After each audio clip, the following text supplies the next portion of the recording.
ሰላም ጤና ይስጥልን እንደምንሰነበታችሁ የተከበራችሁ ተመልካቾቻችን ይህ ሳምንታዊው የስፖርት ፕሮግራማችን ነው። በዛሬው የስፖርት ፕሮግራማችን በተለይም ሁለት ጉዳዮች ላይ ትኩረት አድርገን ወደ እናንተ የምናቀርብ ይሆናል። በመጀመሪያው ምዕራፍ ላይ የምናቀርበው በተለይ በ31ኛ ሳምንት ተጠባቂ የነበረው የማንቹሪያን ደርቢ በአቻ ውጤት መጠናቀቁ ይታወሳል። ከዛ ጋር ተያይዞ የመጨረሻ የደርቢ ጨዋታውን ያደረገው ኬቨን ዴ ብሮይነን የምናነሳ ይሆናል። በሁለተኛው ምዕራፍ ደግሞ በአውሮፓ ሻምፒዮንስ ሊግ ተጠባቂው የአርሰናልና የሪያል ማድሪድ ጨዋታ ነገ አርሰናል ስቴዲየም ላይ የሚደረግ ይሆናል። ይህንን ጨዋታ አስመልክቶ ደግሞ የምንላቸው አንዳንድ መረጃዎች ይኖራሉ። ለሚቀጥሉት ደቂቃዎች አብረናችሁ የምንቆየው እኔ ቃለ ስላሴ ካሳይና ባልደረባዬ ብሩክ ገነነ ይሆናል። ብሩክ እንዴት ነህ ብያለሁ። ሰላም ቃል እንዴት ነህ? ሳምንቱ እንዴት አለፈ በስፖርት? ጥሩ ነበር። አሪፍ ዊኬንድ ነበር። ጥሩ ጨዋታዎች አይተናል። ግን እንዳለመታደል ሆኖ የማንቸስተር ደርቢ አሪፍ አልነበረም አይደል? 0-0 ነበር ያለቀው። ብዙ ማራኪ እንቅስቃሴ ያላየንበት። በብዙዎች ዘንድ ተጠባቂ ነበር። በጣም ሁልጊዜ ተጠባቂ ነው ደርቢ ሲባል። የማንቸስተር ደርቢ ከእንግሊዝ ውስጥ ከሚነሱ ፉክክሮች አንዱ ነው። ማለት ማንቸስተር ሲቲ ዋንጫዎችን በጣም ማሸነፍ ከመጀመሩ በፊት ራሱ ፉክክር ነበረበት። ማንቸስተር ሲቲ ደካማ ሆኖ እንኳን ደርቢው ላይ ይበረታልና ግን ትላንት ብዙ አልነበረም። ቶፒኩ ሌላ ነበር። አሰልጣኝ ፔፕ ጓርዲዮላ አሁንም አሰልጣኝ ሩበን አሞሪምን ማሸነፍ አልቻሉም። አዎ በዘንድሮ የውድድር ዘመን እንግዲህ ሁለት ጊዜ ነው በማንቸስተር ዩናይትድ የገጠሟቸው። አንደኛውን አሸንፈዋል ኢቲአር ላይ፣ አሁን አቻውተዋል። ስፖርቲንግን ይዘው ደግሞ 4-1 በሆነ ውጤት አሸንፈዋል እና 3 ጨዋታዎችን በዘንድሮ የውድድር ዘመን አልተሸነፉ። ምናልባት አሰልጣኝ ፔፕ ጓርዲዮላ በቀጣይ የውድድር ዓመት ሲያገኟቸው ሩበን አሞሪም በተለይ ያጫወት ዘይቤ ይመጣሉ ብዬ አስባለሁ። አሰልጣኝ ፔፕ ጓርዲዮላን ከፈተኗቸው የማንቸስተር ዩናይትድ አሰልጣኞች ሩበን አሞሪም የመጀመሪያው አይደሉም። ኦሌ ጉናር ሶልሻየርም ብዙ ጊዜ ፈትኗቸዋል። እንዲሁም ደግሞ ኤሪክ ቴን ሃግም ከአንዴም ሁለትም በላይ የኤፍኤ ዋንጫ እስከ መውሰድም ደርሰዋልና በማንቸስተር ዩናይትድ በቅርብ የነበሩት አሰልጣኞች እጅግ እየተፈተኑ ይመስላልና በተለይ ሩበን አሞሪም ደግሞ ለሶስተኛ ጊዜ ተገናኝተው እንግዲህ አሰልጣኝ ፔፕ ጓርዲዮላ ድል አልቀናቸውም። 196ኛው የማንቹሪያን ደርቢ እንግዲህ በተጠበቀው ልክ ሳይሆን 0-0 እና ቀዝቀዝ ባለ መልኩ ተደርጓል። በጨዋታ እንቅስቃሴ ረገድ ተመጣጣኝ የጨዋታ ተቀራራቢ የጨዋታ መንገድን አሳይተዋል ሁለቱም ክለቦች። እንዴት አየው ጨዋታው? ማንቸስተር ዩናይትድ በተለይ ፕሬስ ማድረግ ወደፊት መውጣትን አልፈለጉም ነበረ። በጣም ወደ ኋላ ሆነው መስመራቸውን በመጠበቅ ግቡን በመከላከል በደንብ ኮምፓክት በመሆን ታይት በመሆን በተለይ የተከላካይ መስመር ክፍተቶችን ለመድፈን ሞክረዋል እና እሱ እየተሳካላቸው ይመስላል። ምክንያቱም በተለይ ማርሙሽና ፎደን በጣም መሀል ላይ ስለነበሩ ተከላካዮቹ ክፍተትን አልሰጧቸውም ለሁለቱ ተጫዋቾች እና ተቸግረው ነበር። ማንቸስተር ዩናይትድ ግን ጥሩ ሲያደርጉ የነበሩት ነገር ምንድነው? በመልሶ ማጥቃት በትራንዚሽን ወይም ደግሞ እነሱ ከአጌንስት ዘ ረን ኦፍ ፕሌይ ይሉታል።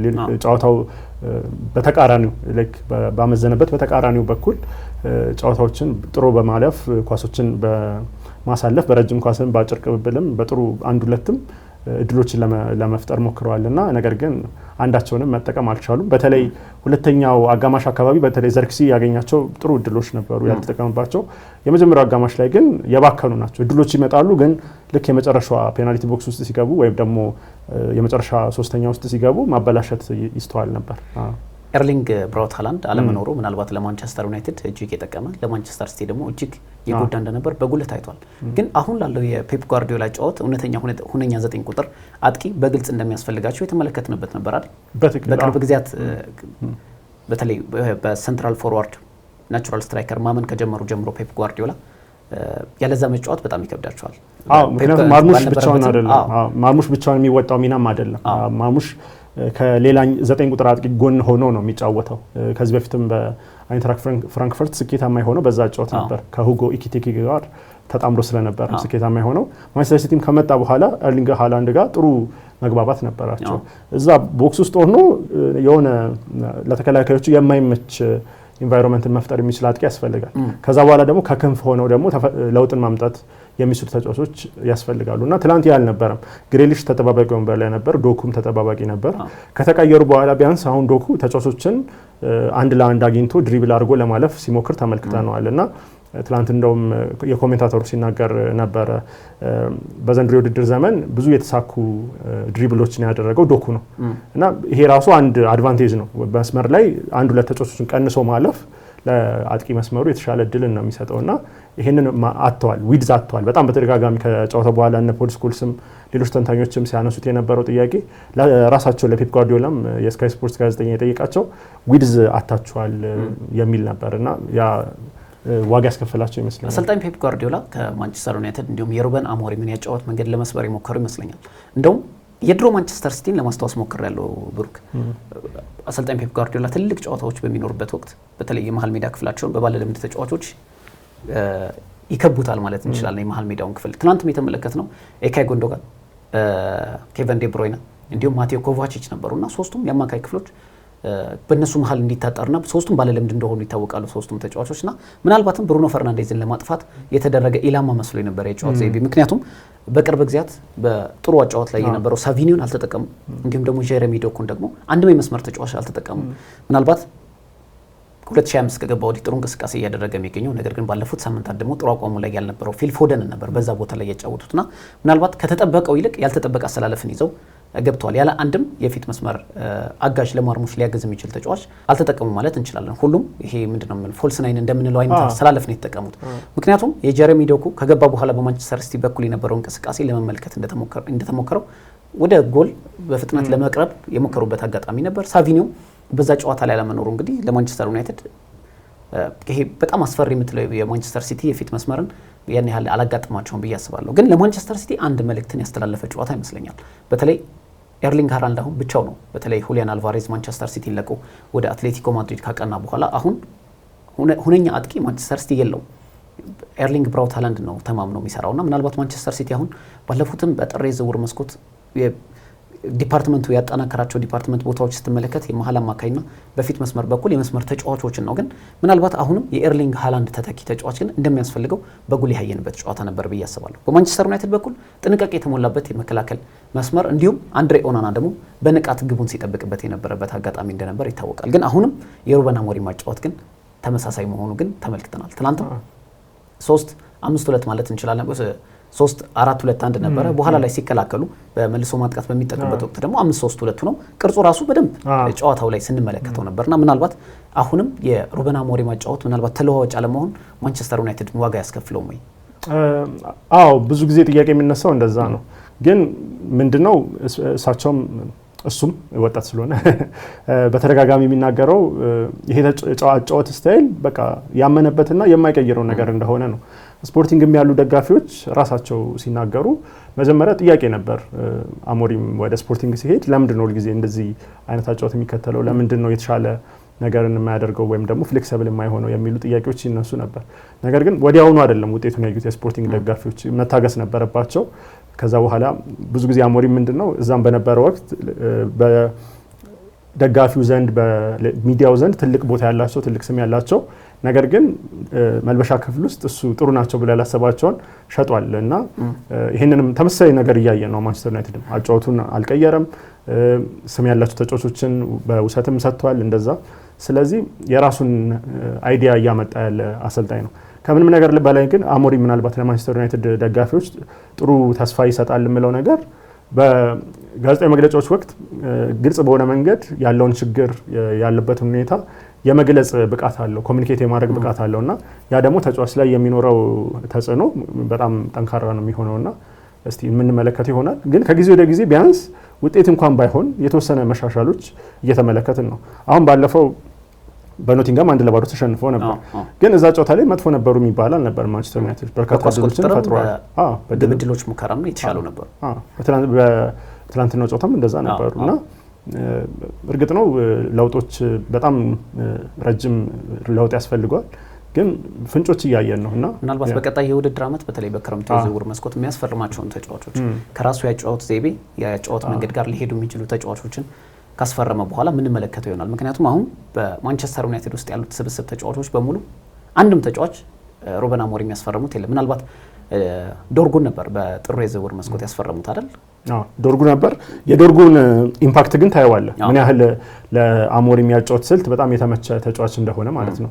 ምክንያቱም ወዲያውኑ እንደመጣ ልዩነትን መፍጠር ችሏል ዶርጉና ትናንትም በጣም ጥሩ እንቅስቃሴ ሲያደርግ ነበር። ከሱ በኩል ነበረ በጣም ጥሩ የሚባሉ ክሮሶች ሲመጡ ነበር። አንዳንድ መስተካከል ያለባቸው የተጫዋቹ አካላዊ ብቃት እንዳሉ በማሰብ ግን ተጫዋቹ በጣም ተስፋ ያለው ይመስላል። በተለይ እንቅስቃሴው በፍጥነት ግብ ላይ የሚደርስበት መንገድም በጣም የሆነ የሚያስደስት ነገር አለ። አደገኛ ኳሶች ከሱ በኩል ነበር የሚነሱትና ምናልባት አሰልጣኝ ሩበን አሞሪም በመጪው ክረምት የማይፈልጓቸውን ተጫዋቾች ኦልትራፎርድ አሰናብተው ሌሎች ተጫዋቾችን ካመጡ በኋላ ደግሞ ምንመለከተው ይሆናል። ምናልባት ግን የጨዋታ መንገዳቸው ሁሉ ተመሳሳይ መሆኑ ምናልባት የሚማሩበት ይመስለኛል። ምክንያቱም ትንሽ ለውጦች ሊያስፈልጋቸው ይችላል። ሁሉም ቡድኖች ተጋጣሚ ቡድኖች ማንቸስተር ዩናይትድ የሚጫወተው 3-4-2-1 ወይም 3-4-3 በመልሶ ማጥቃት ሲከላከል ደግሞ 5-3-2 በሚቀየር የጨዋታ ዘይቤ ስለሆነ ምናልባት ቡድኖችም እያጠኗቸው ሲሄዱ መስተካከል አለብን ብለው በክረምቱ ሊያስቡ ይችላሉ ብዬ አስባለሁ። በጨዋታ በእግር ኳስ ቁጥጥር ረገድ ማንቸስተር ሲቲ 60% ያህል የኳስ ቁጥጥር ነበረው በትናንቱ ጨዋታ። ማንቸስተር ዩናይትድ እንዲሁ 40% ነበረው። በእርግጥ የ5 ደቂቃ ፖዚሽን ብዙ ጊዜ በ5 ደቂቃ መሰረት አድርጎ የሚሰጥ ቁጥር ቢሆንም ማለት ነው። ኢላማቸውን የጠበቁ ሙከራዎች ሁለቱም ተመሳሳይ ነበሩ። 5-5 ኢላማቸውን የጠበቁ የኳስ ሙከራዎችን ነበር ያደረጉት። አሁን ቀጥታ ለመጨረሻ ጊዜ የማንቹሪያን ደርቢ ጨዋታውን ያደረገው ሰሞንኛ መነጋገሪያ የነበረው ኬቨን ዴ ብሮይነን ጉዳይ እናንሳ። ብሩክ ኬቨን ዴ ብሮይነን ከ10 ዓመታት በኋላ የኤቲሃድ ቆይታው እንደሚያበቃ በውድድር ዓመቱ መጨረሻ ይፋ አድርጓልና ምናልባት ለመጨረሻ ጊዜ የማንቹሪያን ደርቢ ጨዋታውን ትናንት አድርጓልና እስኪ ኬቨን ዴ ብሮይነን እናንሳ። ምናልባት ከጨዋታው መነሻ ያደረግነው ትናንት ሁለቱ እርስ በርስ ስለተገናኙ ነው። በዛ ላይ ደግሞ ትልቅ ጨዋታም ስለነበረ በዛ ላይ ደግሞ የኬቨን ዴ ብሮይነ የመጨረሻው የማንቸስተር ደርቢ ጨዋታ ነበርና ምናልባት ኬቨን ዴ ብሮይነ ከመልቀቁ ጋር አያይዘን ማንቸስተር ሲቲ በቀጣይ ምን ሊመስል ይችላል የሚለው እናንሳ። ዴ ብሮይነ እንግዲህ 2015 ከቮልፍስበርግ ወደ ማንቸስተር ሲቲ ከመጣ ጀምሮ በጣም ጥሩ የሚባል ልዩ የሚባል እንቅስቃሴን በማንቸስተር ሲቲ ማድረግ ችሏል። እንግዲህ በጣም በፕሪሚየር ሊጉ ነጥረው ከወጡ በዚህ 10 ዓመታት አካባቢ በሚባል ጊዜ በጣም ድንቅ እንቅስቃሴ ካሳዩ ተጫዋቾች ላይ የምናስቀምጠው እሱ ነው። በሱ ሌቭል በእነዚህ ዓመታት በጥሩ ደረጃ የተጫወተ ሊፎካከር ይችላል የምንለው ተጫዋች ሌላ ቢኖር መሐመድ ሳላህ ነው ሊሆን የሚችለውና በጣም ክለቡ ዶሚኔት ብቻ ሳይሆን ያደረገው ዴ ብሮይነ ራሱ የበላይነትን ወስዶ ነበር በፕሪሚየር ሊግ እንደ ተጫዋች ማለት ነው። በርካታ አሲስቶችን አድርጓል፣ ግቦችን አስቆጥሯል፣ ዋንጫዎችን አሸንፏል እና የሚገርሙ ስታቶች ናቸው። አሁን ከ2015 ላይ ነው የተቀላቀለው 117 አሲስቶችን በፕሪሚየር ሊጉ ማድረግ ችሏል እና ቻንሶች ክሬት ያደረጋቸው ቻንሶች ራሱ 827 ናቸው እና ይህን ያህል ቻንስ ክሬት ያደረገ በቶፕ 5 በሚባሉት በምርጦቹ 5 በሚባሉት የአውሮፓ ሊጎች በእነዚህ በ10 ዓመታት ውስጥ ይህን ያህል ቁጥሮችን ማስመዝገብ የቻለ ተጫዋች የለም እና ምን ጊዜውም ደግሞ የፕሪሚየር ሊግ አሲስት ሰንጠረዥ እንኳን ስንመለከት ከሱ የተሻለ ያለው ራያን ጊግስ ብቻ ነው። ራያን ጊግስ 169 ያለው እና ራያን ጊግስ ለረጅም ዓመታት ነው በማንቸስተር ዩናይትድ የተጫወተው። ከ900 በላይ ጨዋታዎችን አድርጓል። እስከ 39 ዓመቱ ድረስ ነው የተጫወተው። ከማንቸስተር ዩናይትድ ውጪ ሌላ የትም ክለብ አልተጫወተም እና የረጅም ዓመታትም ተጽዕኖ አለው። እንግዲህ የቴሪ ኦንሪን የ20 አሲስትን ሪከርድ መስበር አልቻለም ዴ ብሮይነ። ነገር ግን በጣም 19 ላይ ደርሶ ነው ለትንሽ ያመለጠችው እሷ ሪከርድ። ግን በጣም ምናልባት ጋሪ ኔቭል ብሎ ነበር ምናልባት ምርጡ ተጫዋች ሊሆን ይችላል በፕሪሚየር ሊግ ካየ ነው ብሏል። አከራካሪ ነው። ምክንያቱም ሰዎች ኦንሪን ያነሳሉ፣ አሁንም ሳላን እያነሱ ነው። ካንቶና ይባላል፣ ሌሎች ተጫዋቾችም ሮናልዶ ነበር። ስለዚህ እሱ አከራካሪ ነው። ግን በወጥነት እውነት ለመናገር አሁን ትናንት ከጨዋታው በኋላ ብሩኖ ፈርናንዴዝ የሰጠው አስተያየት እየተመለከትኩ ነበርና የእንግሊዝ እግር ኳስን ከቀየሩ ተጫዋቾች አንዱ ኬቨን ዴ ብሮይነ ነው ሲል ባጭር ቃል ገልጾታል። ከሱ ጋር መጫወት ለኔ ክብር ነበር፣ እሱን በተቃራኒ መግጠም ለኔ ክብር ነበር ሲል ለተቃራኒ ቡድን ተጫዋች ያውም ለማንቸስተር ደርቢ ተጫዋች ያለውን ፍቅር የገለጸበት አጋጣሚ አለ። ኬቨን ዴ ብሮይነ ልዩ የሚያደርገው በሁሉም ምናልባት ይሄ ስል ምናልባት የማይስማሙ ሰዎች ሊኖሩ ይችላሉ። ነገር ግን በአብዛኛው ደጋፊዎች በክለባችን ቢኖርልን ብለው የሚመኙት ተጫዋች ነው። ሜዳ ላይ ራሱን የሚያሳየው በእግር ኳስ እንቅስቃሴ ብቻ ነው። ሚዲያዎች ላይ የምትመለከተው ተጫዋች አይደለም። አመለሸጋ እንደሆነ በተደጋጋሚ አይተናል። የካርድ ተጫዋች አይደለም። በጣም ሞር ዲሲፕሊን እንደሆነ ተጫዋች ነውና ምናልባት በጨዋታ መሀል ላይ የሚፈጠሩ የብስጭት ወይ ደግሞ የንጭንጭ ባህሪያት ሊኖሩ ይችላሉ። ግን እንደዚህ በልዩነት በጣም አስቸጋሪ የምትለው ተጫዋች አይደለም። ባለፉት 10 ዓመታት ማንቸስተር ሲቲ እጅግ ትልልቅ ስኬቶችን አሳክቷል። በአሰልጣኝ ፔፕ ጓርዲዮላ ስር የደመቀ የእግር ኳስን ታሪክን አሳልፈዋል። ማንቸስተር ሲቲ የእንግሊዝ እግር ኳስን በበላይነት ተቆጣጥሯል። በታሪካቸው ለመጀመሪያ ጊዜ ያሳኩት የአውሮፓ ሻምፒዮንስ ሊግን ጨምሮ በ22 23 የውድድር ዘመን 7 በአሰልጣኝ ፔፕ ጓርዲዮላ ስር ደግሞ 6 የፕሪሚየር ሊግ ዋንጫዎችን አነስተዋል። ይህ ተጫዋች ኬቨን ዴ ብሮይነ 16 ያህል ዋንጫዎችን ከነዚህ ጋር ተዳምሮ አንስቷል። ቁጥሩን እጅግ 413 ያህል ጨዋታዎችን ለውሃ ሰማያዎቹ አድርጓል። 106 ጎሎችን አስቆጥሯል። ቅድም የገለጽከው የፕሪሚየር ሊጉን ጨምረን አጠቃላይ ደግሞ 174 ለግብ የሚሆኑ ኳሶችን አመቻችቶ አቀብሏል። ምናልባት ይህ ተጫዋች በማንቸስተር ሲቲ መቆየት ነበረበት ወይ ለቀጣይ? እድሜው ገና እኮ ነው። አሁን ሰኔ ላይ ነው 34 የሚሞላው። ግን አሁን በቅርብ ዓመታት በጣም ጉዳት እየበዛበት ያለ ተጫዋች ነውና ከጉዳት መብዛቱም ጋር ተያይዞ ይመስለኛል በጣም የተለያዩ ጥያቄዎች እየተነሱ የነበረውና ለፔፕ ጓርዲዮላም ጥያቄ ሲቀርብላቸው ከጋዜጠኞች ይሄ ውሳኔ የደብሮይነ ነው ወይስ በቃህ ብላችሁት ነው የሚል ውሳኔ ጥያቄ ተጠይቀው ነበርና ጓርዲዮላ ሲመልሱ ያሉት ምንድነው ይሄ እኔም ደብሮይነም ቺጊ ባርክስታይንም አብረው የስፖርቲንግ ዳይሬክተሩም አንድ ላይ የወሰነው ውሳኔ ነው ተነጋግረንና ይሄ ሚቹዋል የሚባል የጋራ ውሳኔ ነው ብለዋል። ስለዚህ ምናልባት ተማምነው የወሰኑት ሊሆን ይችላል። ማንቸስተር ሲቲም እንደ በፊቱ ሁሉ ጊዜ አናገኘውም ደብሮይነን የምንከፍለው የሱ የምናወጣው ወጪ ምናልባት እንደ በፊቱ ላናገኝበት እንችላለን፣ አዲስ ተጫዋች ማስፈረም እንችላለን ብሎ አስበው ሊሆን ይችላል። እሱም ከዚህ በኋላ ምናልባት እረፍት ማለግም ፈልጎ ሊሆን ይችላል፣ አይታወቅም ከዚህ በኋላ ወዴት እንደሚያመራና ምናልባት ታነሰዋል የዝውውር ኦፕሽኖቹ። ግን አሁን ፍሎሪያን ቨርትስ ስሙ እየተያያዘ ነው የሌቨርኩሰኑ ተጫዋች ከማንቸስተር ሲቲ ጋር። ስለዚህ ወጣት ነው። አስበው ምን ያህል ደግሞ ጥሩ ተጫዋች እንደሚሆን። ስለዚህ የታይም ጉዳይ ነው እንጂ ደብሮይነ አሁንም ለምሳሌ አነስ ወዳለ ሊግ ሄዶ ያን ያህል ጫና ሳይበዛበት ቢጫወት አሁንም በትልቅ ደረጃ መጫወት ይችላል። እግር ኳስን በጭንቅላት ይጫወታሉ ተብሎ ከሚታሰቡ ጥቂት ተጫዋቾች መካከል አንዱ ደብሮይነ ኳስን መች ማፍጠን መች ማቀዝቀዝ እንዳለበት የሚረዳ ተጫዋች ነው። በተለይ ደግሞ የአጥቂዎችን ቦታ አያያዝ መርጦ ምናልባትም የመጨረሻው የምንለው ፓስ ምናልባት ፕሮፌሽናል እግር ኳስ ተጫዋች ያልሆነ ተጫዋች ራሱ የሱን ፓሶች ግብ ማስቆጠር የሚችልበት አጋጣሚ ሁሉ ተመልክተናል። በጠባብ ስፔስ በተለየ የጨዋታ አንግል ኳስን አመቻችቶ አጥቂዎቹ ድረስ ላይ የሚያደርስ ተጫዋች ነው። ለምሳሌ በ10 ዓመታት የማንቸስተር ሲቲ ቆይታው ከሰርጂዮ ኩን አጉዌሮ ጋር ተጫውቷል፣ ከጋብሪኤል ኢየሱስ ጋር ተጫውቷል፣ ኤርሊንግ ብራውት ሃላንድ ጋር ተጫውቷል። የሶስቱም ተጫዋቾች አጫዋት በፍጹም የተለያየ ነው። አጉዌሮ በእግር ኳስ እንቅስቃሴ ደረጃ አንዳንድ ጊዜ ወጣ ብሎ ኳስን የመቀበል ሁሉ እድሎችን የሚፈጠር ተጫዋች ነው። የአማካይ ተጫዋቾች በተቀዛቀዙበት ቁጥር ወቅት ወደ ኋላ እየተመለሰ አማካዮቹን አግዞ የሚነሳ ተጫዋች ነው። ምናልባት ከሱ ጋር ትንሽ ሊመሳሰል የሚችለው ያጨራረስ ብቃታቸው እጅግ የተለያየ ቢሆንም ጋብሪኤል ኢየሱስ በተለያየ አይነት ቦታ ላይ ይጫወታል። ከመስመርም እየተነሳ መጫወት ይችላል፣ በሰንትራል ፎርወርድ መጫወት ይችላል። ተደራቢ አጥቂ ደግሞ ሆኖ ሲጫወት ተመልክተናልና በተለያየ ያጫወት ዘይቤ አሰልጣኝ ፔፕ ጓርዲዮላ ተጠቅመውበታል። እንደዛም ሆኖ በፔፕ ጓርዲዮላ እንዲሁም ደግሞ በኬቨን ዴብሮይነ ድንቅ ብቃት ታግዞ ጋብሪኤል ኢየሱስ ጥሩ ጊዜያትን በኤቲሃድ ማሳለፍ ችሏል። አሁን ኤርሊንግ ብራውት ሃላንድ ምናልባት ደግሞ ትክክለኛው ኬቨን ዴብሮይነ ፓሶች የሚሆነው ተጫዋች የተመለከት ነው። ኤርሊንግ ሃላንድ ደግሞ የሱን ኳሶች በሚገባ ሁሉ ተጠቅሟቸዋልና ምናልባት ማንቸስተር ሲቲ ይሄ ተጫዋች ይተካዋል ወይ? በጣም ከባድ ደግሞ ማለት ደብሮይነም ከማንቸስተር ሲቲ ከመጣ በኋላ አብሯቸው የሰራ የትኞቹ አጥቂዎች ነው ብለህ ስትመለከት እንዳልከው ሃላንድ ነበር። የመጀመሪያዎቹ ዓመታት ላይ ደግሞ አጉዌሮ ነበር። በጣም ድንቅ የሚባሉ አጥቂዎች ናቸውና አጉዌሮ ሲለቅ 2021 ላይ ትዝ ካለህ ፔፕ ጓርዲዮላ እያለቀሰ ሪፕሌስ አናደርገውም ሲል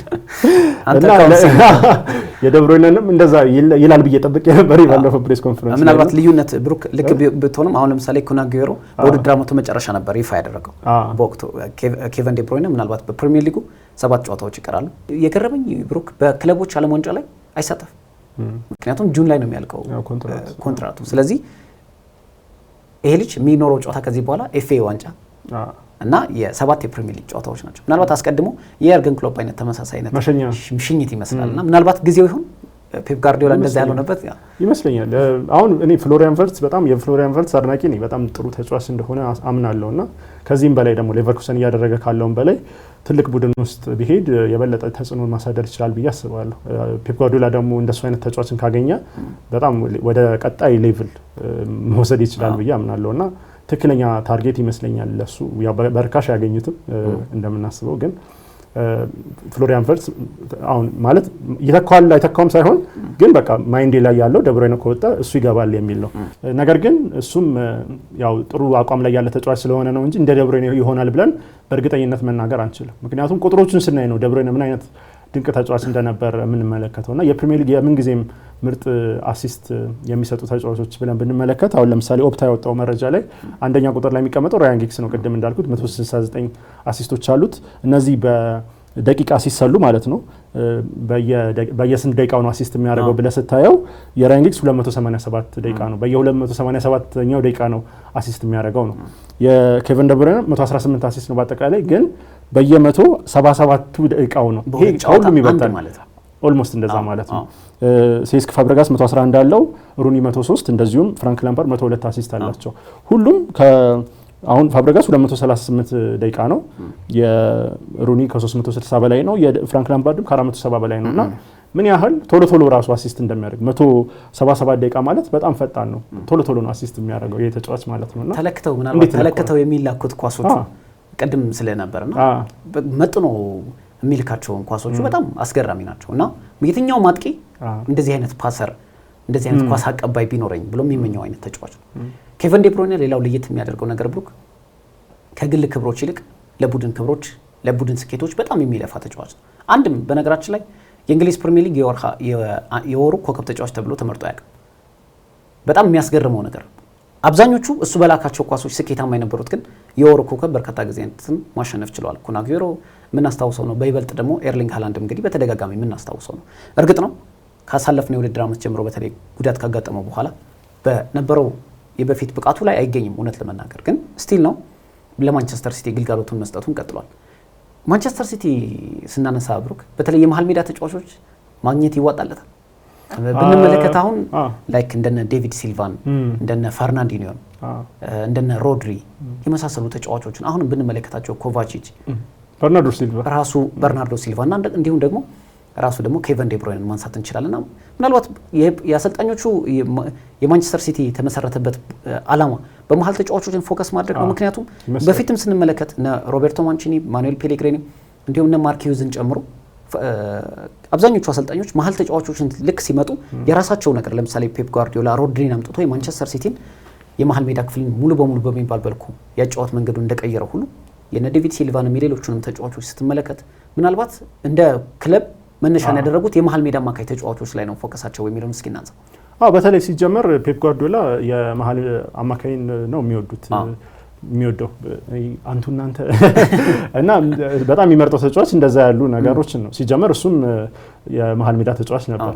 ከያያ ቱሬ ጀምሮ ተመልከት። አሁን ልክ ማንቸስተር ሲቲ ያያ ቱሬን እና ማንቸስተር ሲቲ አዲስ ባለሀብቶች ከያዙት ጊዜ ጀምሮ 2010 2009 ከዛ ጀምሮ የተገነባውን ቡድን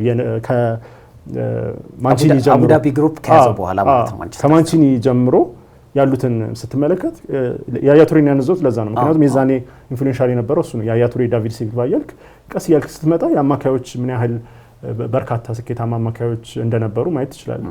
ግን ደግሞ በዛው ልክ ሳይሳካላቸው ሄዱም አሉ። ለምሳሌ ጃክ ሮድዌል ነው መጀመሪያ ትዝ የሚለኝ ከኤቨርተን ብዙ ተብሎለት ከመጣ በኋላ ያን ያህል ሳይጠበቅ ሄደ። ግን አብዛኞቹ ስኬታማ የሚባሉ ተጫዋቾች ነበሩ በዛ ቦታ የነበሩት እንዳልከው።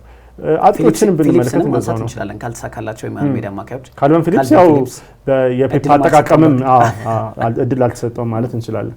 ግን አጥቂ ላይም ብትመለከት ከጄኮ ጀምሮ ሰርጂዮ አጉዌሮ እያልክ ከዛ በኋላ ብትመለከት ሃላንድም ጁሊያን አልቫሬዝም ጥሩ የሚባሉ እንቅስቃሴዎችን አድርገው ነበር። ስለዚህ ማንቸስተር ሲቲ ብዙ ጊዜ አሁን ለምሳሌ በቅርብ ዓመታት ማንቸስተር ዩናይትድን ስናነሳ ብዙ ያልተሳኩ ዝውውሮችን አድርጓል ብለን እንወቅሰዋለን። በጣም በርካታ ተጫዋቾች ማንቸስተር ዩናይትድ ላይ ሳይሳካላቸው ከዛ ከማንቸስተር ዩናይትድ ከወጡ በኋላ ነው እንደው የሚሳካላቸው ይባላል። ነገር ግን ማንቸስተር ሲቲ ያልተሳኩለት ዝውውሮች ጥቂት የሚባሉ ናቸው። ስፔሻሊ ደግሞ የመሃል ሜዳ አማካዩን ስታነሳ በጣም ምን ይገርመኛል እውነት ለመናገር ወጥ በሆነ አንድ ይሄ ሽግግሩን የሚያስቀጥሉ ተጫዋቾችን ማንቸስተር ሲቲ ያጣም። ለምሳሌ አሁን አሰልጣኝ ፔፕ ጓርዲዮላ በራሳቸው አጠራር ሚኒ ሮድሪ ያሉት ኒኮን ጎንዛሌዝን ብንመለከት ከፖርቶ በጥሩ የዝውውር መስኮት ያስፈረሙት ሌላኛው ሮድሪን የተኩ መስለዋል።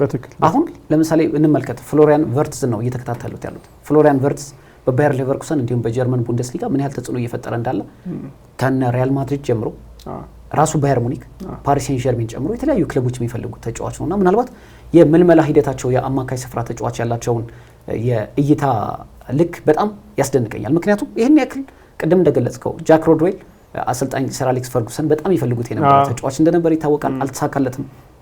ካልቪን ፊሊፕስ ምናልባት ቅድም እንዳነሳ ነው አሰልጣኝ ፔፕ ጋርዲዮላ በምን ያህል ደረጃ ተጠቅመውበታል። አሁን በውሰቱል እርግጥ ነው በነገራችን ላይ ካልቪን ፊሊፕስ ቋሚ ዝውውር አለቀቀም ክለቡን። ምናልባትም ከዚህ በኋላ በማንቸስተር ሲቲ ምን ያህል ቦታ ይኖረዋል ሌላ ነገር ነው። ምክንያቱም ሮድሪም ተመልሶ ስለሚመጣ አሁን በኢፕስዊች ታውን ይገኛል። ግን በልዩነት እንኳን ያነሳናቸው ባለፉት 10 ዓመታት ፔፕ ጓርዲዮላ ማንቸስተር ሲቲን ከተረከቡ በኋላ 1 2 3 ተጫዋቾች ብቻ ናቸው በልዩነት አጠቃላይ እንደ ቡድን በልዩነት አልተሳካላቸው የምትላቸውና ምናልባት የመሃል ሜዳ ተጫዋች አሁን የዘመናዊው እግር ኳስ ፍልስፍና የሚጠይቀው የመሃል ሜዳ ዘመናዊ የመሃል ሜዳ ተጫዋች ግዴታ ያስፈልጋል። ምክንያቱም ይሄ ለሽግግርም ሊረዳ የሚችል ተጫዋች እንዲሁም ደግሞ በመከላከሉም ረገድ ደግሞ ለተከላካዮች ሽፋን የሚሰጥ ደግሞ ዘመናዊ አማካይ የምንለው ተጫዋች ያስፈልጋልና ምናልባት የማንቸስተር ሲቲ የአማካዮች ክፍል ስኬት አስደናቂ ነው ባለፉት ዓመታት። በትክክል እስማማለሁ። ግዴታ ነው እንዳልከው ይሄ ባላንሱን የቲምህን ባላንስ ወይም ደግሞ የቲምህን ልብ የምትገነባው መሀል ሜዳ ላይ ነው ብዬ አምናለሁ እና ይሄ የብዙ አሰልጣኞችም እምነት ነው። ስለዚህ መሀል ሜዳው ኮኔክሽን ነው አይደለ የአጥቂውም የተከላካዩም። ስለዚህ እዛ ላይ በጣም ተሳክቶላቸዋል። እንዳልነውም የማንቸስተር ደርቢ ላይ በጣም የመሀል ሜዳ ላይ አተኩሮ ነበር። ምክንያቱም አንድ ቡድን ውስጥ ደብሮይነ፣ ኮቫሲች፣ ጎንዛሌዝ፣ በርናርዶ ሲልቫ፣ ጉንዶጋን በጣም የመሀል ሜዳ ባህሪ ያላቸው ተጫዋቾች ለዛ ነበር ዊድዝ ያልነበረው እያልን ነበር። ግን ምንድነው ያው ይሄ የደብሮይነ ጉዳይ እንግዲህ ተተኪ እንጠብቃለን። ብዙ የዝውውር ደግሞ እንሰማለን። አሁን ሰበብ ነው የሚፈልገው አይደል? ሲጀምር አሁን አንድ ተጫዋች ለቃለው ካለ ከዚህ በኋላ ጥያቄው ምንድነው ማን ይተካዋል? ስለዚህ በቀጣዮች ቀናት ብዙ ሪፖርቶች አንድ ወር በፊት ዜናውን ሰርተነው ነበር።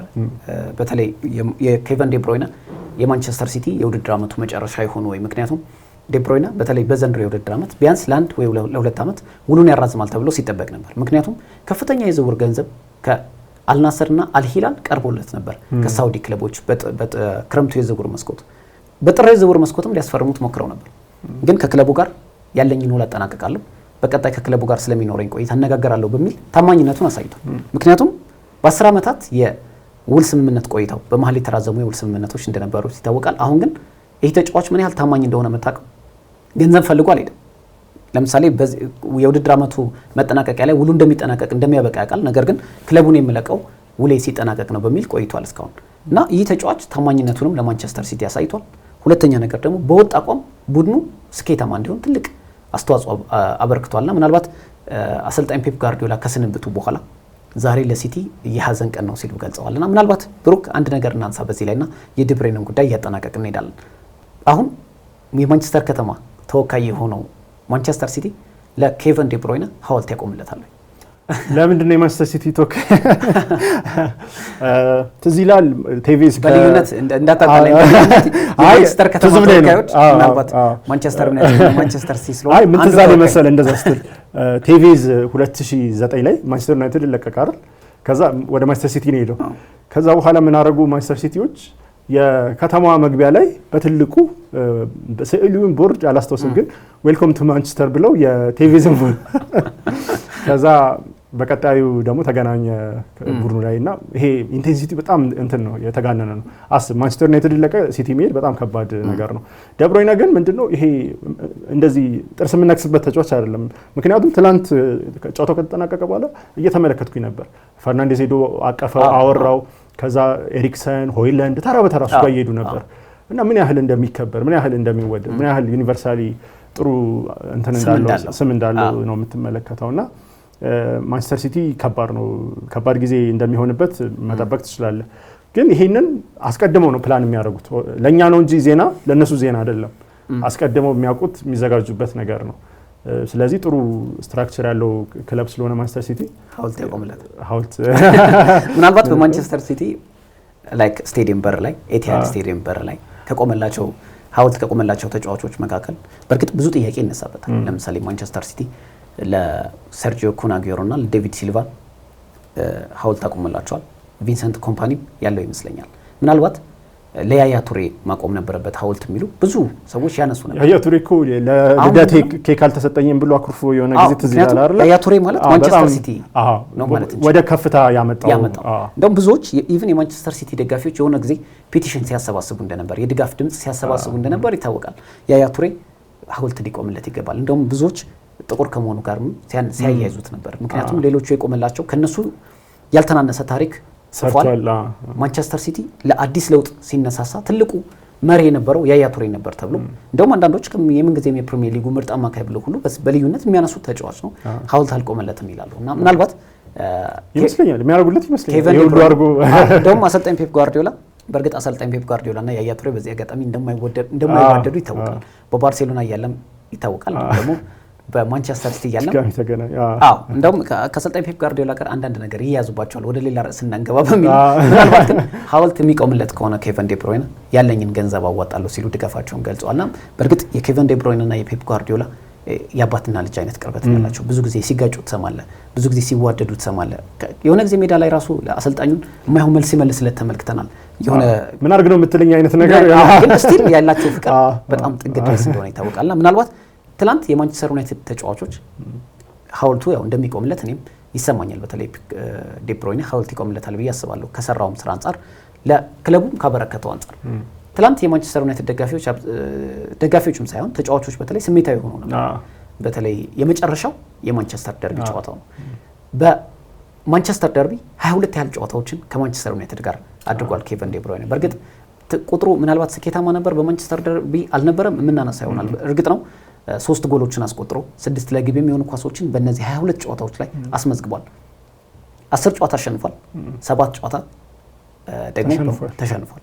5 ጨዋታ ላይ ደግሞ አቻ ተለያይቷል። እና ምናልባት ቁጥሩ እንዳለ ቢሆንም በእርግጥ ስቲል ነው በቁጥር የበላይነት ይዟል። ተቀራራቢ ነው። አዎ ምናልባት ግን ያን ያህል የሰፋ አይደለም። እና ምናልባት የማንቸስተር ዩናይትድ ተጫዋቾችም ከነ ፈርናንዴዝ ጀምሮ ሌሎችም ተጫዋቾች ሲያቅፉትም ክብርም ሲሰጡት የነበረው የመጨረሻ የማንቸስተር ደርቢም ስለነበረ የሚናፍቁትም ይመስለኛል። ማለት እንዳልኩትም የሚወደድ ተጫዋች ስለሆነ አሁን ጆ ሃርት በፕሪሚየር ሊግ ቲቪ ላይ ተንታኝ ነበር በደርቢ ጨዋታ ከፖል ስኮልስ ጋርና አብረው ተጫውተዋል። እንግዲህ 2015 ከፈረመ በኋላ የተወሰኑ የውድድር አመታትን አንድ ላይ ተጫውተዋልና ጆ ሃርት ሲናገር የነበረው መልበሻ ክፍሉ ዝምተኛ ነው፣ ጥሩ ጸባይ ያለው ነው፣ ግን የሚያወራው የሚናገረው ሜዳ ላይ ነው። በቃ ሜዳ ላይ ያለውን ነገር ይሰጣልና በጣም የሚወደድ ጥሩ ተጫዋች ነው በማለት ምስክርነትን ሲሰጥለት ነበርና ጀርመንም እያለ በውሰት ለብሬመን ተጫውቷል። ቋሚ ሆኖም ለቨልፍስበርግ ተጫውቷል። ቼልሲ ነበር፣ ያው ቼልሲ ስላልተሳካለት ነበር ጀርመን ሄደውና ትዝ ካለ ወደ ሲቲ ሲመጣ ሚረር ጋዜጣ ላይ የቼልሲ ያልተሳካለት ተጫዋች እንዴት አስፈረመው አይነት ነገር ነበር ብዙ በሚዲያው ሚረርን ብቻ ሳይሆን ሌሎች ሚዲያዎች ላይ ሲባል የነበረውና ይሄን ሁሉ እንግዲህ የነበረውን አመለካከት አስቀይሮ ነው ስኬታማ መሆን የቻለው። ምክንያቱም ቼልሲ ላይ ያልተሳካለት ተጫዋች እንዴት 60 ምናምን ሚሊዮን ወጥቶ ይፈርማል ነበር ጥያቄው እና በደንብ መልስ ሰጥቷል ዴ ብሮይነ። እና በነገራችን ላይ ፔፕ ጋርዲዮላ ለባየር ሙኒክም ተመኝተውት የነበረው ተጫዋች እንደሆነ ይታወቃል። በኋላ ላይ ግን ከባየር ሙኒክ እንደሚለቁ ሲያውቁ ይሄ ተጫዋች ለማንቸስተር ሲቲ ነው የሚጠብቀኝ ይዘውት ሄዱ። ባይዘው በ23 ዓመቱ ነበር ወደ ኤቲሃድ ያመራው። በ33 ዓመቱ ደግሞ እንግዲህ ከማንቸስተር ሲቲ በውድድር ዓመቱ መጨረሻ እንደሚለቅ ተረጋግጧል። ምናልባት እግር ኳስ ተመልካቾችም ኬቨን ዴ ብሮይነ በፕሪሚየር ሊጉ መመልከት ከሚፈልጓቸው ተጫዋቾች አንዱ እንደሆነ ይታወቃል። ምናልባትም ማንቸስተር ብቻ ሳይሆን ፕሪሚየር ሊጉም የሚናፍቀው ተጫዋች ይሆናል ብዬ አስባለሁ። ተመልካቾቻችን በ196ኛው የማንቹሪያን ደርቢ አስመልክቶ እንዲሁም ደግሞ በውድድር ዓመቱ መጨረሻ ከማንቸስተር ሲቲ ጋር የሚለያየው ኬቨን ዴ ብሮይነን አስመልክተን ያዘጋጀነው ዝግጅት ይህንን ይመስል ነበር። ካፍታ መሸጋገሪያ በኋላ ስንመለስ ተጠባቂው የሩብ ፍጻሜ የአውሮፓ ሻምፒዮንስ ሊግ ጨዋታ አርሰናል ከማድሪድ የሚያደርጉትን ፍልሚያ ወደ እናንተ የምናደርስ ይሆናል። አብራችሁን ቆዩ።